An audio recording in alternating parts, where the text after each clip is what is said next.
children, it's Jake and Trev Review Everything Live!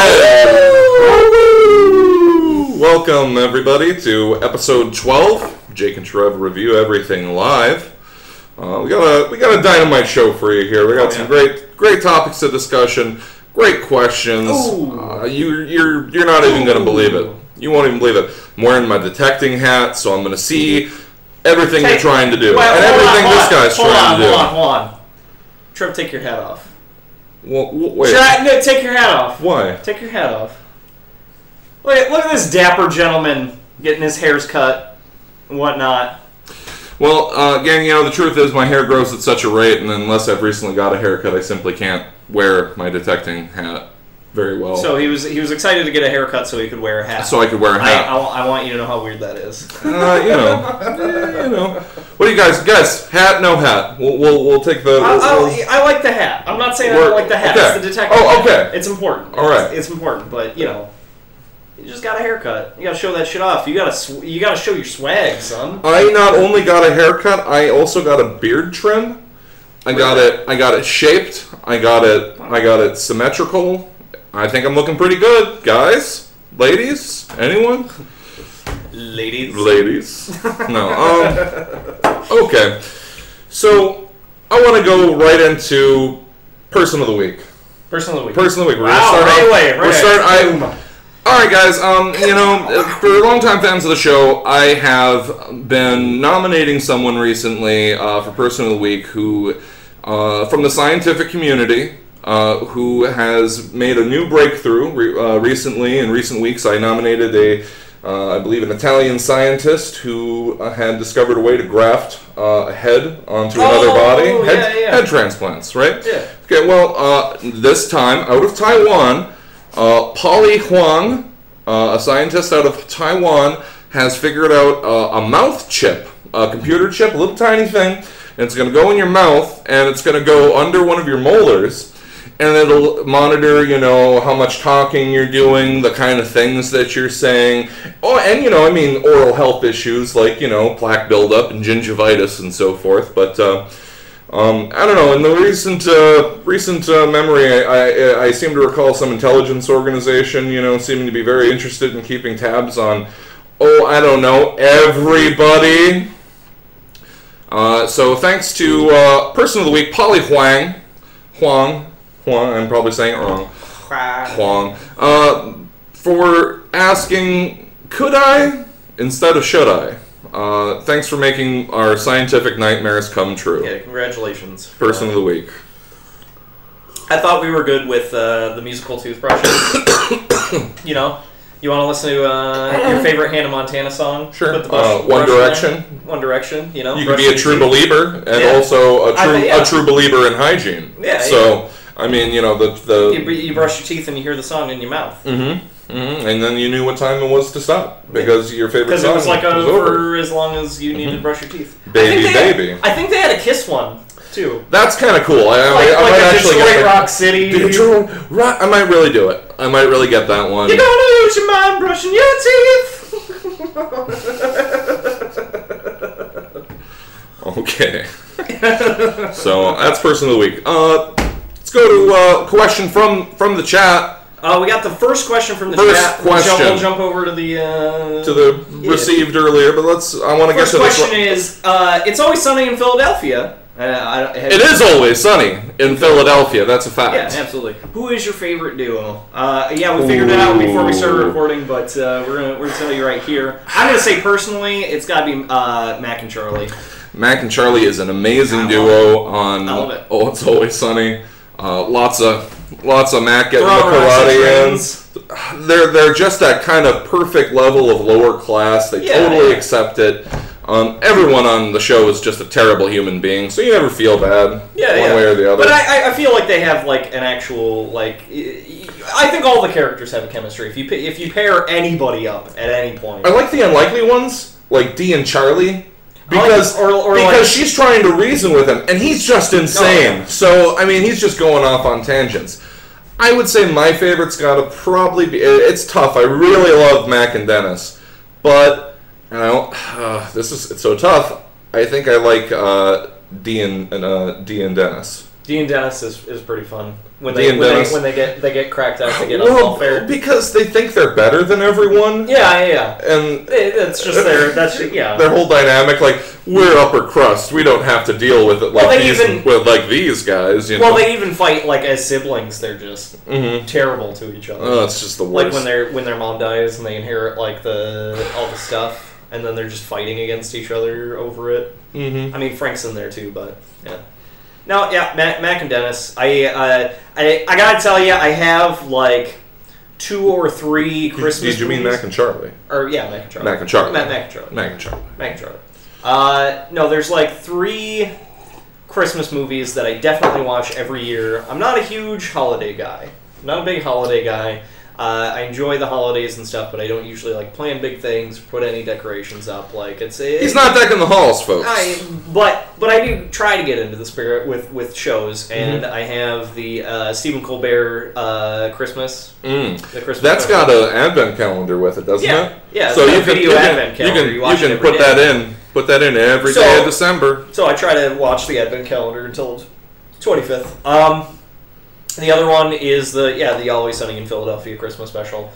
You know, throwing rocks at trains. And then I think the other one's Die Hard. Die Hard's a classic Christmas movie. It's a Christmas movie. Beautiful. Yeah. Really gets in touch with the holiday spirit. Now I have a machine gun. Ho, ho, ho. So yeah, if you're not watching Always Sunny, you should be watching it. Yeah, it's great. absolutely. Love that show. See, here's the thing. I haven't watched it. I think like the season that came out last year, I haven't seen any of. Just don't have a TV. It's you know, the errors of not having a TV. All right, we're gonna speed it up here a little bit. Emily Nyman asks, coolest Klingon weapon? Easily the Batleth. Yeah, it's the Batleth. It's gotta be the Batleth. Even though it's so impractical. There's not a practical thing about it. Well, and you watch him like try to wield it, and he does this like thing where he like puts it up along the back end of his arm. But it's just not. There's no like. It's not a swords. Swords are practical because most of them are for stabbing and cutting. And that's so you're slicing. The Batleth's for slicing, right? Right, but it's got a hook. Like even like it doesn't. That's not very like on both ends, and then the ones in the middle. So it's not like super practical. There's the way you hold it is very impractical. I mean, like even with like a bow staff, you got kind of I don't know. and I think there's something to be said though about the Klingon disruptor guns. You know, they're not like the phasers. I mean, like even in Next Generation, when the phasers were kind of made to kind of look more like not quite a gun, the disruptor still looked exactly like it's clearly a gun. That's a space ray gun. It's a space gun. Yeah, there's an episode where unabashed, unafraid to be a gun. Yeah, there's an episode where Data gets kidnapped to be put into some dude's collection, and he has like some sort of like illegal disruptor. It was a gun. It was basically a ray gun. Yeah, it's pretty much. You know, it's. It looked it had kind of a weird. Had weird parts. So, but, you know. Great question. Love the Klingons. Oh, yeah, absolutely. Great weapon. All right, next question. Hottest Star Trek babe. Ooh. That stuff. Lexana Troy. No. Why? It's a good joke. Okay, here's the thing. Trevor and I have been watching a lot of TNG. If you haven't seen the episodes before. They know. You know. You guys know. We've been watching a lot of TNG. And here's the deal. When a Lexana Troy episode comes on, you're just like, because it's all like sitcom jokes. Like, she's gonna show up, she's gonna tell Patrick Stewart that he's thinking, to Captain Picard, he's thinking dirty thoughts. She's gonna belittle everybody. She's gonna make sure that everybody knows she's the keeper of the chalice and the daughter of the seventh prince or whatever. Like every episode. But then they usually have a B story, or there's usually a story even with Lwaxana Troy. It's character development. That's important. For other people. You're like, shit, I have to sit through all of her crap to get to the actual like creamy episode nougat. So it drives me nuts. But to answer the question, I feel a lot of people are going to say Deanna Troy. She's pretty hot. She's pretty sexy lady. I say Lieutenant Uhura. Because... overall Star Trek. Well, it's Star Trek. I mean, because think about it. I mean, she's the total package. She was beautiful. got an excellent body. She's wearing that classic lady costume for Starfleet from back in the day. Yeah. So she's got that kind of shorty skirt on, right? Mm-hmm. And remember, she's third in command of the Enterprise, so she's also got power. So she's the total package. Mm. She's a linguistics expert. She's got brains. I mean, everything. She's got it all. She's got it all. It's Nichelle Nichols, Aura. Yeah. I gotta go Dr. Crusher. Dr. Crusher. Report to the lounge. Report to 10 forward. No, yeah, she really has, like, her and Picard have, like, a chemistry. I don't know, there were a couple episodes with Vosh. Yeah. And she was, she almost seemed to me to be kind of like, what's her face? I don't know why the name is escaping me. What, the planet?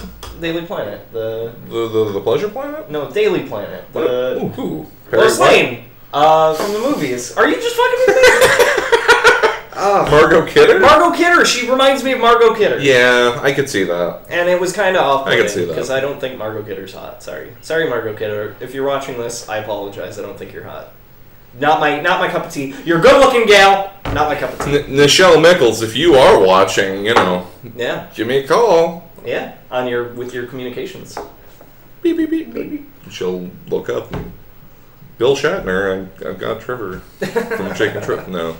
Okay, anyway, moving right along. Let's see. Best Barbarian. Best Barbarian. Well, it's hard to stray too far from the classic. It's got to be Conan. Conan the Barbarian. He's clearly the best. Around. No one's ever keep him down. He's storied. You could make an argument for Cole, Conan's father, who was also a well-storied barbarian, but most people don't know who that is. Kevin Sorbo. Shut your mouth. Kevin Sorbo. Kevin Sorbo. So definitely him. Also, I'd like to offer runner-up John Candy's character in Heavy Metal in the vignette with where the little skinny nerdy kid turns into like a hulking barbarian and he totally kicks all the ass. And gets the one from Fire and Ice. If you haven't seen Fire and Ice, holy shit, see Fire and Ice. I think it's on Netflix. Fire and Ice. See, here's the deal with Ralph Bakshi: is all the shit is the shit. I don't think I've seen a Bakshi movie that I didn't like. I haven't seen all of them. Full disclosure, I haven't seen all of them. It's been a long time. Like, I saw Cool World in, like, 93. Also, I'd like to say, and this is a secret. Hold on. I'm about to tell a secret to these guys. All right? Get in on this. Get in here, guys. Come on. The movie title Cool World is the hardest thing in the world for me to pronounce. Cool World? Cool World. Because if I say it quickly, like, if I think about it, like, it's still really hard for me to enunciate. Cool World. But if I'm just like, if somebody's like, oh, Ralph Bakshi movies, and I'm like, Cool World. And they're like, what? What do you, Cool World? Cool World? Cool World? Cool World? I can't do it! It's the worst. It's the worst. Cool World? But yeah, Fire and Ice. See, Fire and Ice, oh my god. That movie's awesome. Best Viking movie. That's another. I really wanted to see Pathfinder. I still haven't seen it. There's not an overabundance. Eric the Viking? Not Eric, kind of a... 13th Warrior. The 13th Warrior. I haven't seen that. Well, really? Yeah. I feel really bad about it. Come on, guys. Look at this guy over here. Let's cross-section our movies one day, Trev. We'll lay it all out. We'll look up the fucking 200,000 movies that, a bajillion movies that have been made. But yeah, we'll just make a checklist. Antonio Banderas is a Moorish warrior who goes and teams up with a bunch of badass Vikings and guns down some cannibals and shit. It's totally badass. That sounds kind of cool. Yeah. You think? All right, let's keep moving along. We got a long list of questions. Matt Nash asks, in a lethal battle between Kratos and Cloud, who emerges victorious? And just so it's known, all those previous questions were from Emily Nine. Right. Well, I said that. It wasn't. Pretty sure I said that. But yeah, so Matt Nash, lethal battle between Kratos and Cloud. Who emerges victorious? Cloud. Cloud. Yeah, Cloud. I don't know. I kind of missed the boat on Kratos, you guys. I played the first one. It was a pretty good game. I had some fun with it, and it certainly has left its mark on modern gaming, but he's just not that interesting of a character to me. See, it's tough because you're talking if you're talking about pure skill, like Cloud. See, it's tough. If they were like stripped of their powers, they both have powers. Like Cloud has like the ancient blood or whatever. I don't like. I played 7 like a couple times. Obviously, he's infused with Mako. Right. He's got his eyeballs. He used to be soldier. Right. But yeah, they both are like Kratos became a god at some point. So I guess, but then also like Sephiroth was kind of a god. The one-wing angel. I don't know. If we're taking them from their worlds and like putting them like I think Cloud having to wait so long to attack while Kratos is racking up the combos on him, Kratos would probably win. If it were Cloud in the Final Fantasy, Well, it wouldn't take long before he'd get like a limit break, and then he'd break out like the Meteora, and like, oh, jeez. It would be Omnislash. Omnislash. That's the. And plus, whatever materia he happens to be walking in on, hope he doesn't have Knights of the Round equipped. Yeah. Because otherwise, Kratos is totally fucked. I'll give mine to Cloud also. Yeah. Cloud's the winner, Matt. Cloud's the winner. Have you seen Advent Children? If you guys are in Final Fantasy and you haven't seen Advent Children, what are you doing? Right? What are you doing? Advent Children was pretty sweet. That's got some pretty sweet Cloud in it. Mm-hmm. You get a better representation. I mean, obviously, old RPGs, you have to, it's turn-based and stuff, and so you have, like, individual attacks. But then in Advent Children, they show them, like, busting out. Mm-hmm. Live action. No meters, no menus. Well, they do this great... There's this great moment where they're all like tossing each other, like they're like chaining a big attack, and they're like, "Get up there to do your attack! Yeah. I'm helping." Everybody's like jumping into the air and throwing each other. We should have used that for the jumping, the anime jumping. Fuck. Ugh, that's a story. We'll tell you that later. All right. Amanda Carvinen asks, "How about zombie movie comparisons? Which is more realistic, likely to happen?" That's a tough one. We'll go back to chat after this one. Sure. The most likely to happen zombie scenario. So that's tough. A lot of them have like parts that are really realistic and then not. Like Night of the Living Dead. I mean, totally unrealistic because they're like rising out of their graves, literally. So it's got to be like a. That's not realistic because the Earth passes through a space cloud, and the space cloud brings the dead back to life. Right, but it's super space magic. But it's not even. You're not listening. I'm listening. But I'm saying the part that's really realistic about that is how quickly it's over. Oh yeah, they do. Like they're able to basically assemble a posse with like deer rifles, and they get out there and they take care of business. I'm not going to spoil. I will not spoil. Oh, you're not going to spoil a movie that's like 50 years old? Well, we kind of did by saying what we just did, but there's a more important story-based thing that happens. If you haven't seen the original Night of the Living Dead, what are you doing? This is the new. Try harder. Otherwise, I'd say possibly. I mean, it's not a game, or it's a game, not a movie. But I understand, and I've even criticized it, but. The whole zombie thing that's going on in The Last of Us, for example. I haven't seen it. It's based on an actual fungus that grows in It makes buttholes in people's faces? Well, no. It infects ants, and then it basically takes over to the ant, and so then what you have is like this fungal virus thing living in the ant's body, slowly eating it, and directing it, and like controlling it, and making it do things. Yeah. And then they basically, I guess that the crux of it is that the fungus makes the leap from infecting ants to infecting humans, and then it gets carried out everywhere, and then so it's like a fungal fungal zombie outbreak. Well, the thing to make it realistic is, like, obviously Space Cloud's not going to cut it. Mm-hmm. So man-made virus is usually the thing. I like the naturally occurring virus kind of thing. I'll tell you another secret. Kind of like The Happening. The acting was kind of bad. The acting was very bad. The Happening? The Happening. The plants? Yeah. It's not really a zombie movie. Well, no, I'm just saying though. It was like that's an example of a naturally occurring like virus type. Okay, thing. I see what you're saying. So it's either naturally occurring or man-made. Man-made's more likely. Mm-hmm. Because if it's natural, then you're breaking down the ecosystem of the world. Like, even parasites know when to fucking back off. You know, if parasites are so hell-bent on, like, basically sucking all the energy out of a person and killing them faster than they can procreate, then they have nothing to hang on to. Right. You know? Even at a fundamental level, you know, viruses and shit will pull back a little bit. What I've been waiting for in the realm of, like, realism in zombie movies is somebody to suggest that they wait it out till winter. Nobody ever says it. It seems well, they do it in Walking Dead in the comics. But it's still not enough. Right. But, well, I mean, unless it's like magic, I don't see how it couldn't be. Right. No, I you know what I mean? Yeah, that would be more realistic. I mean... But going... Does anybody know of a zombie movie where the zombies freeze, where we have to... Where it's a concern? Dead Snow. Dead Snow, the Nazi zombies, right? Nazi zombies. Right. I love that movie. That's a sweet movie. If you haven't seen Dead Snow...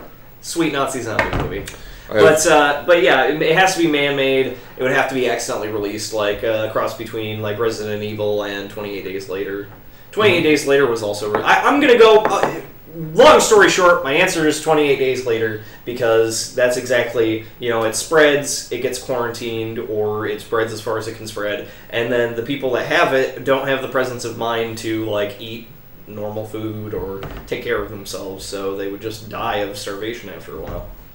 You know, that's practical. That goes along with, you know, like being frozen in the winter or whatever. That's right. They're fucked. They no longer have the tools necessary for survival other than eating, and only if they can catch something. Yeah. And they're not exactly what you would call stealthy hunters, so I mean, most wild game is right out of the question. Yeah. So, let's see. Next question from Tone Man again. Tone Man asks, back in the day, what was your favorite Saturday morning cartoon? I'll let you go first. I gotta think about this. I'm gonna go with, it's tough. I'm a big TMNT man. I agree. You know, Turtle Power. But, no, I think my favorite would probably be Ghostbusters. The real Ghostbusters. The animated series. You know, going back on it now, it's kind of wacky and kind of out there from the movies, but it is a kid's show, and it's still kind of enjoyable for this and that. No, I had lots of Ghostbusters stuff growing up. I had like the firehouse. You son of a bitch. I had the firehouse, and you could pour the ectoplasm from one of the upper levels through grates on the people on the lower levels. Oh man, it was pretty cool. I bet that was a bitch to clean. Oh, it was the worst. and more to the point, it would get like dry in there, and then you'd have this like crusty, like pink stuff that's like kind of like hanging out all over your fucking, you know, firehouse. Ecto one. I had a power pack. Okay, I had the pack. I had the pack. I had the trap. I had it all. I was nowhere near that cool. Jake, I was a Ghostbuster. I'm telling you now that I was a Ghostbuster once. I'll say this. I did get like the entire set of Teenage Mutant Ninja Turtles action figures when I was a kid, which was the shit. But I like, as far as that, like, I always had like B-list action figures that I got, like. Well, no, and I had like Skeletor and He-Man and stuff, but then like later on I would get like and the Masters of the Universe. Yeah. But never. By the power of Grayskull. I'm sorry. Oh my God! I was big into He-Man too. I loved He-Man. But I think the biggest accessory type thing I had was the pizza shooter for the Ninja Turtles. It was like a, you know. I did have Spawn Alley too. That was later on. Though. Spawn Alley? Spawn Alley. It was, in retrospect, not for kids, but it was Spawn the comic book. It was Spawn the comic book. Todd McFarlane Spawn, and it was a play set that was his alley, where he was a hobo. Where it was. It had like action. Not for kids. You know what? Someone was asleep on the job on that one. He had like a mounted like missile launcher on the top of like one of these shacks. Or they wanted you to be the coolest kid ever. Yeah, like, that's nice that you got that Krang Dome, but I got the seedy alleyway where Spawn goes to sleep. Where this anti-hero from hell lives, because he's homeless, right? favorite Saturday morning cartoon, probably Duckling Duck or DuckTales. I liked all of the duck-related Tailspin. Oh, speaking anthropomorphic Disney. I'm gonna segue that. Oh, okay. Here we go. We're segueing. Since when does a Segway go toot toot? I don't know. They don't make noises like that. Sure, why not? Okay. Segways go toot toot, you guys. Toot, toot. No, have you seen this? Segway that goes toot, toot. Have you seen this? Have you heard about this? Scientifically accurate DuckTales. Oh my god. Fox is like, I don't know. They're getting kind of gross and weird. They're trying Well, Fox is trying to catch up with Cartoon Network, Adult Swim. Yeah. Which is, they're like 13 years too late, but. Wow, talk about a sleep on the job. Yeah. Oh, what? Make these shows. Adult cartoons late at night. Oh, jeez. No, but they tried with The Tick. Yeah. Then it was like, no, that's a kid's show now. Yeah. There's scientifically accurate DuckTales. We're not going to go into detail here. I would say I don't really want to talk about it either. No, ducks are gross, you guys. In fact, and if you want to see how gross ducks are, you should check that out. Look it up. Scientifically accurate DuckTales. There's a couple other scientifically accurate Teenage Mutant Ninja Turtles. There's another one too. I forgot what it is, but yeah, Fox has that lineup. They're also doing Axe Cop. Sorry, I didn't mean to bang here. Whoa! I was excited. I'm sorry. He is excited. Sorry. Axe Cop. Axe Cop. Oh my god, Axe Cop. If you haven't heard of Axe Cop, then if you haven't heard of Axe Cop or any of the other stuff we've been talking about so far, go do it. Have you seen this? Have you heard about this? Axe Cop. It was started as I believe it was a webcomic, and then I turned it into a full-fledged comic book. It was written by a 5-year-old. The whole story, the characters, everything, the origins. Written by a 5-year-old. Illustrated by his brother of I think he was like 25 or something. One of the best characters of modern days. Like original modern day characters with storylines and I think this is connected in a little way here by the whole genre, the blank cop genre. What kind of cop is it? Is it a maniac cop? Is it a wolf cop? Wolf cop? Wolf cop!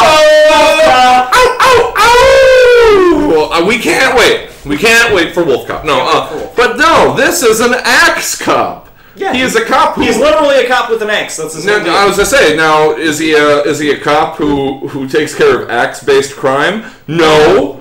He's a cop who takes care of crime with axe-based attacks. It's amazing. It's more like a hatchet, but splitting hairs. Splitting hairs. But yeah, who's he voiced by, Jake? On the cartoon. Because now hold on. They're gonna need a manly man. To be Axe Cop, guys. You know who the manliest man on TV is, right? Who's that, Jake? Nick Offerman. Nick Offerman? Who's that? He plays... God damn, you put me on the spot. No. He plays Ron Swanson. Thank you. Ron Swanson. I've seen that show like a million times. I just forget names. Ron, I'll have all your bacon and eggs, Swanson. Yeah. I'm sorry, son. Parks and Rec. I'm worried that you misheard me. What you probably thought I said was, give me a lot of bacon and eggs. But what I said was, give me all the bacon and eggs that you have. Ron Swanson. Nick Humanity, if you don't know what Wolf Cop is, look it up. It's hard to go into it now. It's too much awesome to share, but Wolf Cop. It's all you need to know. Wolf Cop. He's a wolf cop. He is a werewolf cop, and he fights crime as a werewolf. He's the cop we need. He's not necessarily the cop we deserve. That's right. So, He's awesome. He's awesome. Love you, Wolf Cop. Wolf Cop! Anyway, that's going to be coming out soon. But no, Axe Cop. Take a look at it. There's like 2 episodes up. On Hulu. There's 2 episodes on Hulu. They show it on Fox. And speaking of things that there are a few episodes out of. You are just... We got a lot to go through. Speaking of things that are only a few episodes out of, have you seen this? Have you heard about this, guys? My Immortal. Some of you, hopefully, are hearing that and getting a hearty guffaw. For those of you who are not, My Immortal is considered by many to be the very worst fanfiction ever created, and certainly the worst Harry Potter fan fiction. Starring the Mary Sue-iest Mary Sue that there ever was. Worse than Bella in Twilight. Oh. See, that's... When you told me that, I was like, I don't believe it. I don't believe it. Wow. But you should believe it. No, it's about a vampire goth girl who goes to Hogwarts and shakes things up. And none of the characters like Harry or Draco or Hermione or Ron act like themselves. I was watching the trailer earlier when there's references to like My Chemical Romance and bands like that.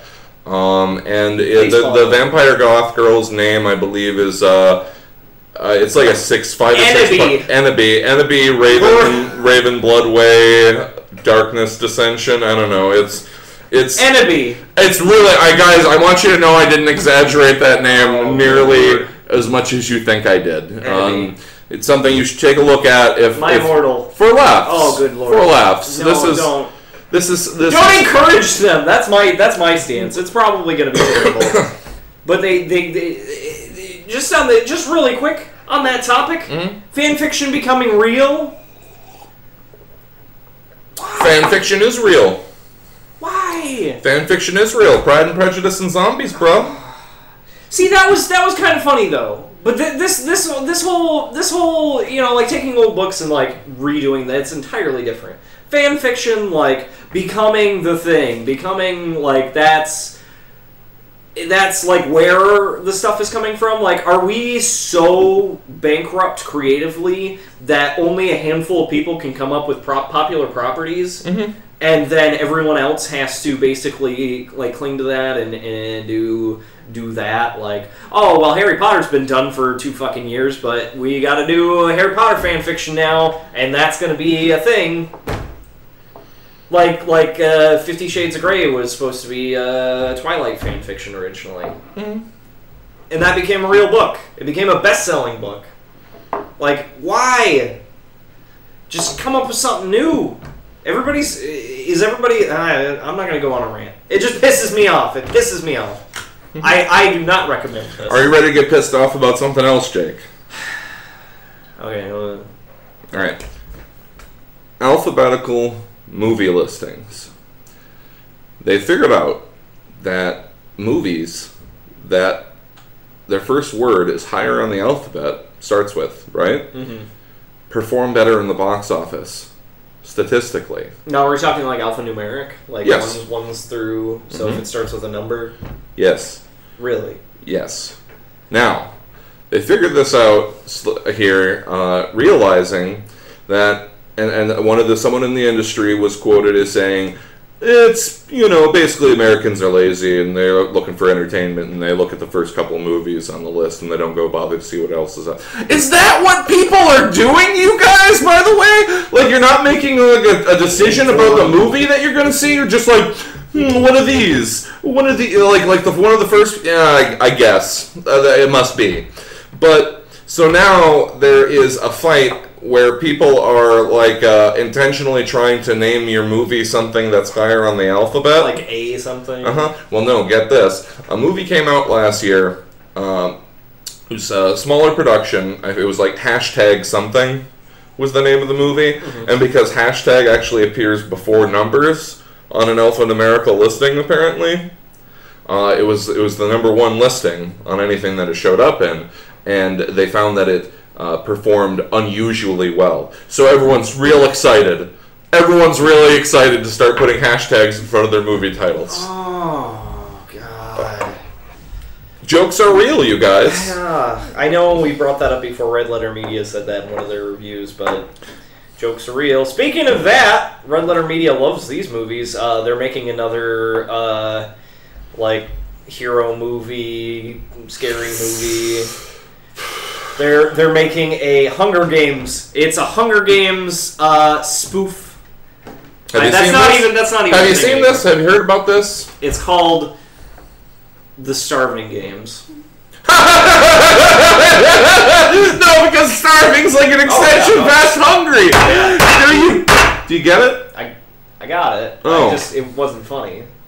No? Wasn't, guys. Here's the thing. I'm pretty accepting of films, even if they're kind of bad and stuff. But there are just so many obvious, like, insidiously churned out, like, terrible fucking movies that just...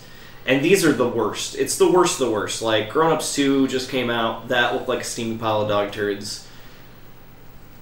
Like, I hate to be mean about it, because I don't, like, I like taking every movie at its surface and, you know, watching it and dissecting it and figuring out, like, what's wrong with it and stuff. That's what we do. We're you know, we review everything, so that's, you know, that's obviously the mindset, but you can't with these movies.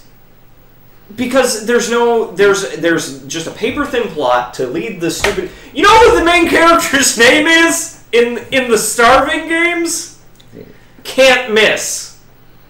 That's not a joke. Can't miss. They thought it is. They think it is. They think it's a joke. Can't miss. Can't Miss. Like, get it? Like Katniss, but it's a movie that's popular, so she's, you know, can't miss. You can't miss with her. Can't miss.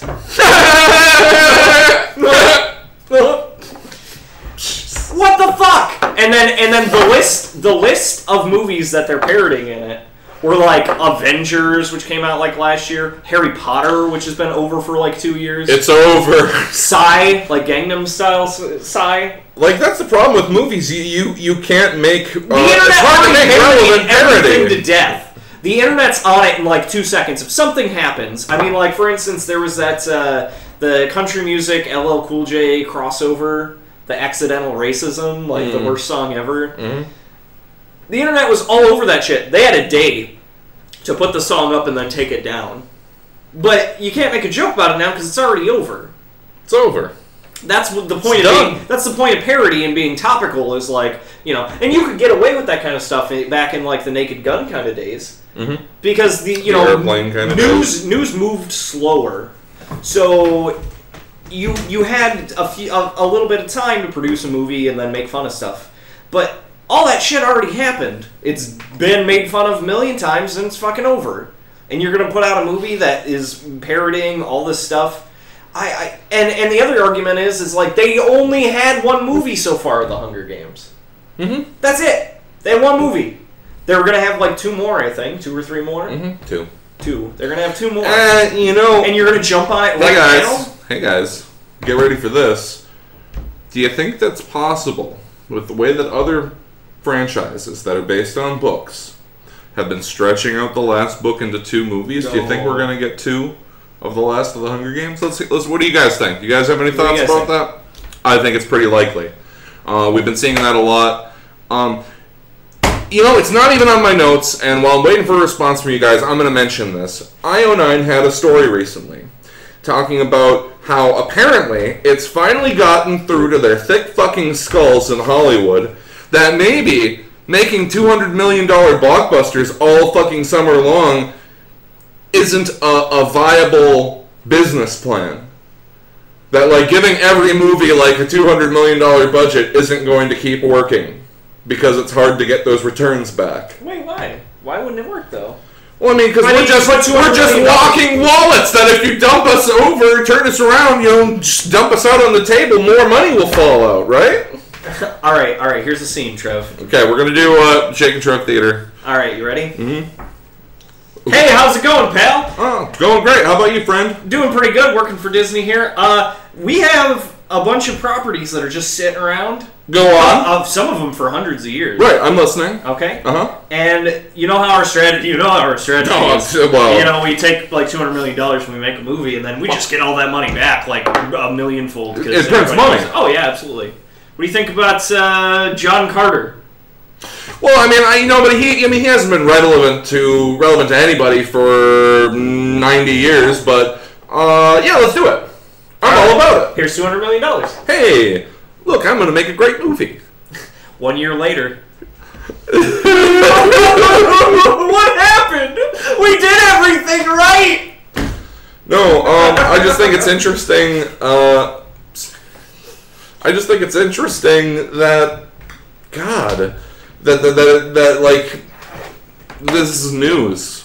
Like they had to report that. Guess what? Maybe people think maybe it's not a viable business plan to try to make every movie a slam bam fucking explosive summer blockbuster that's visually stunning and it'll blow you away. I don't always need a movie to blow me away. Okay. Use my brain. You don't have to use your special effects. Use my brain. Fill in the blanks. You can every filmmaker should know that they are allowed to borrow my brain while I'm watching their movie and fuck with it. That's fine with me. And segueing from big budget Hollywood movies, I'm gonna toot the segue here. Mm-hmm. China has not paid Hollywood any money since January for any of the movies they've released. Well, I mean, the Chinese have always been really good about their debts. I mean, yeah, but they haven't paid Hollywood 1 red cent since January. What happened was there was a tax. I can't remember the name of the tax, but basically they were like, well, Hollywood apparently gets 25% of gross in the country. So Disney makes Brave. And then Brave goes over to China, and then they take 75% of the box, and then the studios take the 25% because it's international. And most movie studios are actually banking on international because, Amazing Spider-Man, total shit movie, but that's going to do gangbusters internationally because there's not a whole lot of, nuances, American nuances to Spider-Man. Spider-Man swings around and fights the lizard dude. Mm-hmm. Total international, hit. Mm-hmm. So that's where they make most of their money on big budget blockbusters. But China's like, nope, not until we get this thing settled. Miron38 says that if they're smart, they'll change the ending of the Hunger Games. I don't know anything at about least the to make books, it make sense. I know a little bit. My fiance has spoken about it. I don't know if that's. Well, I mean, okay. Oh, the ending of the fucking 3-book series is not spoilery? No, I'm not talking. I'm not going to reveal any. Okay. I'm not going to spoil it, guys. I'm just saying that. I'm the spoiler police here. It's going to be the spoiler police. You want to put me under arrest, officer? Well, you haven't done anything yet, but I got my eyes on you. You got your eyes on me. Okay. But no, I was just saying, and backing up Miron38's point. Apparently, the book has a. Ending that's unsatisfactory to some people, we'll say, and it may not necessarily be a big Hollywood movie ending that everyone's gonna love. So let's hit this real hard because we have 18 minutes left. Got a bunch of questions still to go. We got a bunch of pre-questions. We'll hit in these the up barrel. real hard. Okay, Tom Marriott asks, favorite bounty hunter. Spike Spiegel. I'm pretty sure I brought his name up last week, but and if you say Boba Fett, you're probably not thinking hard enough about it. Mm-hmm. He was a terrible bounty hunter. There's almost no evidence that he was any good. He seems like a badass. I like his costume. I like the cut of his jib. He's terrible at his job, so he can't be my favorite. And if you say dog, you also don't have very much imagination. Was IG-88 Yeah, IG-88 No, I didn't mean... HK-47. HK-47 No, HK-47 was an assassin. Oh, okay. Not a bounty hunter. There's a difference. So IG-88's a great one, too. It's a robot bounty hunter. Yeah. You don't suspect him. In the Star Wars universe, droids are furniture. Nobody thinks of them as people, so nobody's expecting an android fucking bounty hunter. It's true. Alright, can you name a film series that got better past its second film? So Beyond the second film got better. Past the second film? Puppet Master. Puppet Master? Tremors.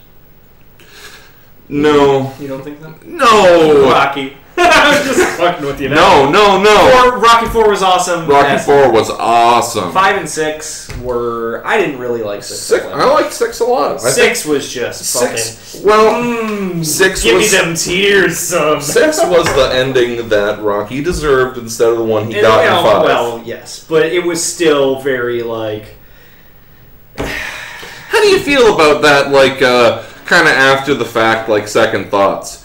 It's relevant, I feel. For those of you who don't know, I'm pretty sure I mentioned it last week, by the way.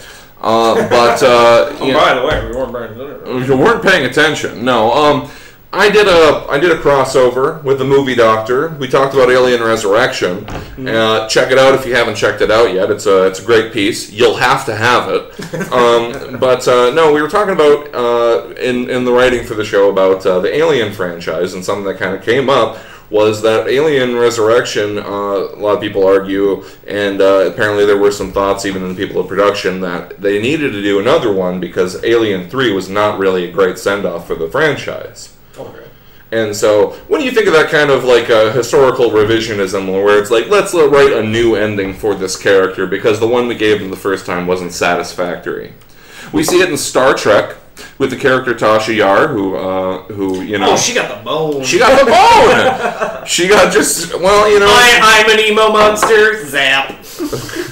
Like, it was senseless, and and they like brought her back in an episode just to be like, we're sorry. Well, yeah, if you for those of you who are fans, you probably know what we're talking about in the episode yesterday's Enterprise. That she got a kind of a much better send off there. It's like it's an alternate reality where she didn't tangle with a sludge monster. Yeah, so good for her. And she also she's not bitter about it, by the way. She's apparently according to her interview in the movie Trekkies, excuse me. Was it Trekkies or Trekkers? It was There's a couple movies. It was Trekkies. It's and they mentioned the Trekkies debate and that. You're right. But in any case, nomenclature. Everybody get over yourselves. Who cares what you're called? Right. That drives me nuts. Nerd, geek. Hey guys, well, Trekkie, Trekker. I think what that's about, by the way, is the distinction between like an employee and an employer. If you're a Trekkie, you're just along for the ride. But if you're a Trekker, you are actively engaged. Well, it's not like Trekkie like EE. It's Trekker, or it's Trekkie like IE. Yes, I know, but I mean that's like the kind of sound dichotomy of it. I guess. You sound like a more involved person when you're an versus an E. It's still. If you're an E, it's happening to you versus the one who's doing the trekking. Why can't we all just enjoy Star Trek together instead of casting? I hate that so much about nerd culture. A lot. We need to establish tribes, and we must hate people who aren't in our tribe! Why? You know, with the inclusion of nerd stuff becoming greater and greater in the popular culture, we have the comic book movies being really big, we have a lot of comic book characters on TV, we have a lot of fantasy, sci-fi shows becoming reality, like with Game of Thrones and stuff. It is slowly being disseminated into the popular culture, so people will be like, I just watched the show because I like the show, which is fine. And, I'm not saying anything against that, but for the people that want to have discussions, that want to be super nerdy about it and stuff, you gotta stick together. Right. So don't exclude other nerdy groups. It's like Trekkers and Trekkies. I hate that. It's like, if you are truly Star Trek fans, then you would know that living in peace together is what you want to achieve. That's what the Federation's all about. Do you think the Federation would exclude somebody like that? What would Captain Picard do? What would Picard do? WWCPD. WWCPD. Yeah. Now, Miron 38 says, a statement, don't mistake HK-47 for a mere bounty hunter meatbag. That's fair. That's fair. I'm sorry, HK. Don't kill me. Okay. Alright, we got off topic again, as we are wont to do. Not a lot, Tom. Tom Marriott, there's not a lot of movies that get film series that get better past the second one. Not really. Or even really have something that's really enjoyable past the second one. A lot of people don't like... Here, can we move this over? I'm sorry. I keep leaning over. If anybody's curious as to why I'm leaning over like this, it's because I can't see past the frickin' microphone. We have the microphone in front of our actual monitor, which we're looking at ourselves, looking at you. Yeah. And also our questions. No, I'm going to put it right there. A lot of people have a problem with Return of the Jedi. Like, they think the Ewoks was a big sellout point, and they're mad about it. My favorite line about the Ewoks... You mad, bro? My favorite line about the Ewoks versus Jar Jar Binks was from Spaced. Mm-hmm. And Simon Pegg's character says Jar Jar Binks makes the Ewoks look like fucking Shaft. That's how terrible Jar Jar Binks was. So at least they threw spears and killed stormtroopers and shit. True. They were fun. By the way, guys, I want you to know something, everyone, because you can't see this. I want you to know how Jake solved the problem of not being able to read the questions.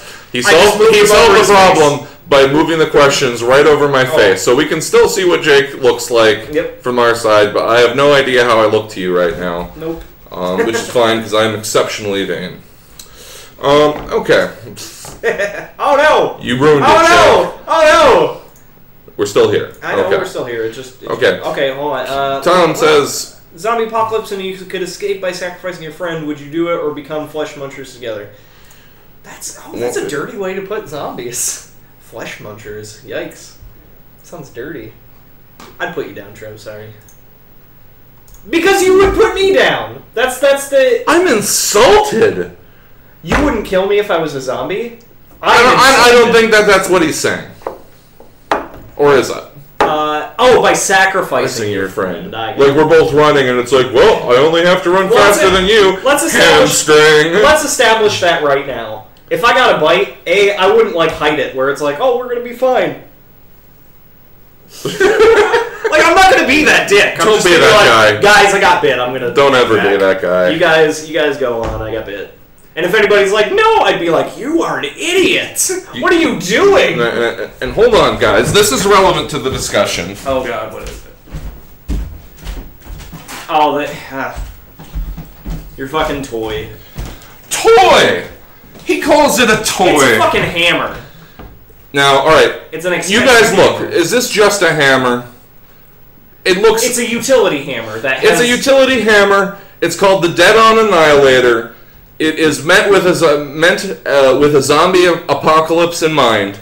It's completely cast. There is no end that isn't the business end of this. Right. And Jake, so you're saying if you get bit, do you want me to? Jake, do you want to get? Well, wait until I turn into a zombie first, man. You want to get turned into a zombie? You want to if it'd be excruciating. You'd be like, that'd be awesome. How many people in history have had the opportunity to get turned into a zombie? I'm not saying that I would be like, yeah, I'm going to eat you guys, but... I will take him down. But sacrificing friends or becoming a zombie, I'd become a zombie. I ain't gonna hamstring you, buddy. Yeah, I'm not going to... Fuck that shit. We'll go down back to back, fighting the zombies. You know, that's one of my favorite... Fight back to back. Awesome. One of my favorite fictional ways to go out is... sacrificing myself to save my friends with a group of zombies. Like, I'm a distraction and I got a sweet bomb or something. Like in Dawn of the Dead? Like in every zombie movie ever. Well, yeah, but that's the one that always sticks out in my mind. From the Dawn of the Dead remake, where he's inside the bus and he's like, motherfucker. And he said something probably along suck on that, zombie tools. I don't know what he said, but... but yeah, I would. That's one of my favorite. Should have stayed in bed today. Okay. Phyllis Peterson writes, the 1986 movie Star Trek IV: The Voyage Home was dedicated to a group of individuals. Who were they? Little trivia question for Jake and Trev. Little trivia question. Do you know who that group of individuals was, Jake? Was it the hostages of the Iran-Contra? No, that is a pretty good guess, though, because that would be relevant. No. It is, in fact, the victims of the Challenger explosion. Oh, okay. Dedicated to them. That's nice. And that's the thing, by the way. A lot of people don't know this about Star Trek and NASA and everything. The NASA people are huge fans of Star Trek. In the movie Trekkies, going back to that, George Takei was talking about how they would go over there and try to get the autographs of actual spacemen, like some of the other cast, and then of course they all want their signatures. It's like, oh, these are the real spacemen. Says I mean, it's funny. I mean, even when you're a certified rocket scientist. An actual rocket scientist, you look up to these fictional spacemen. Oh, yeah. Well, it's expanding the minds. That's the important thing. Obviously, the most important is the people that actually go up into space or create the technology or move society forward in that way. But then also, our fiction's very important too, and I'm sure many people have said this over many years. But fiction puts the ideas in the minds of the people. Plenty of people have said, You know, I wouldn't have gotten into being an astronaut if I didn't like science fiction. Right. Like the seminal works of science fiction. I can't remember like specific names, but I know I've read in like biographies and so forth. Yeah, it's like I watched several of the astronauts who like were astronauts in the 80s and 90s and so forth would, you know, list Star Trek as an inspiration that they wanted to be those guys, and so you know that's the closest. I want to be the guy. You know, so. But yeah, it's kind of nice to know to remember that you know, when they kind of had an opportunity there to give kind of an honorific to a show of solidarity with the space program and their loss, they did that. So good job, guys. Good job, producers of Star Trek 4. All right. The voyage home. We got the last question on the list here. Okay. If there was no restrictions whatsoever, what would be your last supper? That's from the Rhinus. That's no restrictions whatsoever. So that means that it can't be denied for expense. It can't be denied for rarity, which is slightly different than expense. Because I mean, there's a shitload of lobster tails around, but that shit's still expensive as fuck. You know, and that's kind of like a base answer. You know, I would request the whole of humanity as my meal, because if I'm going out, I was trying to think of it. It's a dark question. I was trying to think of a dark answer. Everybody in the planet in my tummy. Final meal. Well, I personally don't. Well, I would ask for a Kobe beef steak. Where's that from? No. Kobe beef it's a rare and expensive beef cut. That would be like, well, I guess no restrictions. No restrictions. Okay, great. Kobe beef is only in Japan. If you guys don't know, Kobe beef is only in Japan, and if anybody tells you it's Kobe beef, you have no idea how many not restrictions there are on the FDA in the United States. If it says Kobe beef and it's in the United States, you know it's not Kobe beef. You are not because they do not export Kobe beef. I would say I want Kobe beef and I want the real deal. And if it's the real deal, if it's not the real deal, then it doesn't count. You gotta hold it off farther. So to stay my execution because you're liars and buttholes. And then otherwise, I was gonna say, you know, part of me said, ask for like an alien dish, like some kind of Klingon bloodworms or something, so that way they couldn't give you your last meal unless they could not execute you. But I'm sure that they'll get the fuck out of here. Also, in fictional things, I might like a Pangalactic Gargle Blaster. So I'm going out feeling like I got hit in the head with a gold brick wrapped with a lemon. It could be your final meal and your execution. The Pangalactic Gargle. Just a whole keg of it. Oh. Just finish it off. Get as much of it in your tummy as you can, and then you'd probably fucking die. It would kill you. You would die. Ugh. And let's see. So that's it. That's it for our questions. Let's take a look here.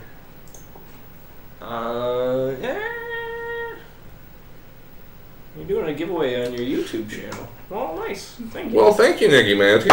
You guys, Nikki Manti is doing what she can to support us on our end of things. As you know, we still got the Kickstarter going, guys. Yeah. You know, we'll bring it up here at the end, of course. Well, this is the end, basically. Right. So let's we put it off to the end. We have put it off for too long, and it's time to talk about the Kickstarter. Right. And you know what? If you like us, then you won't be groaning right now too much. Right. Not too much. If you've already given, thank you. You know, it's highly appreciated. If you haven't, see what you can give. See what you can convince your friends to give. It's not over. We have 2 weeks left. Yeah. 2 weeks. 2 whole weeks. You know, some people have talked to us like that. It's like we've lost a loved one. Like it's your Kickstarter. I'm really sorry about your Kickstarter. It's like it's not over yet. It's like halfway done. So many people are ready to give up before the fat lady sings. Makes me sick. It's ridiculous. You know what? Here's the thing. A lot of people have said that it was ambitious for us to ask for $5,000, which is what we're asking for. It was ambitious. But that's the thing. We have ambition. You've seen our first season. How great would it be to have like a brand new season, like brand new cameras, brand new sexy new cameras, like delicious green screen effects? It could be really great. So Are you like? Here's a question. Here's a serious question. We don't get a lot of people sharing the show too often. We get the same handful of people that share the show that we know of on Facebook. They show us who shares our posts and stuff like that. It shows us who shares the site in general. I feel like people will be more inclined to share it. You should be more inclined to share it. If you like the show, share it. Share it with your friends. And by the way, just a thought. I've noticed some people, when they share it, they just hit the share button and then hit OK. Type something in there. Give us your personal recommendation. Say, hey guys, I really like this thing, and I think you should watch it. Something simple, something heartfelt, something you believe in, whatever, you know. Like, oh, well, you know. Don't polish our knobs here, guys. I mean, you know, like, I'm not saying you gotta say we're the best thing since sliced bread, but, you know, I mean, talk us up a little bit. You know, help some guys out. Yeah, like, go on Blip. They have all the episodes on Blip have a share function. If you have like a blog or something, you can post it to Tumblr. You can embed the videos. There's embed links right below the videos. We are the reviewers of the people. Here's a little hyperbole for you. Here's some genuine hyperbole. We are the reviewers of the people. We are a homegrown outfit. We are engaged with you guys. We always want to hear your thoughts, any questions, any suggestions for things we should be reviewing. You know, bring them to us, send them to us anytime if you feel like it, something comes to mind. We love hearing from you guys. It's the love and support of our fan base that makes us keep wanting to do this. Absolutely. And you know, spread the love. Spread the love. Spread the love. Because we need more viewers. We're trying. Keep doing what we're doing. You know? So it's a give and take. We will give you the content. We will take your suggestions. We ask your questions or answer your questions every week on the live show. We would like to have more input, even just for the show. You know? Yeah. What do you like about it? What don't you like about it? Do you like some of the segments that we do on the live show? Would you like to see us try something? You want a new segment on We've done lightning rounds before. Would you like to see more lightning rounds? Yeah, those are always fun. I mean, yeah, come on. You give us some feedback. Share it with your friends. That's all we're asking. You know, the Kickstarter, we would like donations. If you know somebody that, you know, really likes the show and hasn't donated yet, just nudge them and be like, hey, you know, Kickstarter's still on. And you know, and I want everyone to know before we go here that if the Kickstarter doesn't go, we're still going to do this. Someone asked me this today. Someone asked me, so are you guys giving up on the show then? No! What? We're not giving up on the show. That's ridiculous. If Kickstarter showed up at my house and told me that I was just the worst and they wanted nothing to do with me anymore, I would still be doing the show. Season 2 is coming at you regardless of the success, but I want you to know, and we're going to do our best, but we know it could be even better than with what we can do now with what we have. So we're trying to make it better. So, you know, do your part. Thanks for your support, and everyone have yourselves a good night.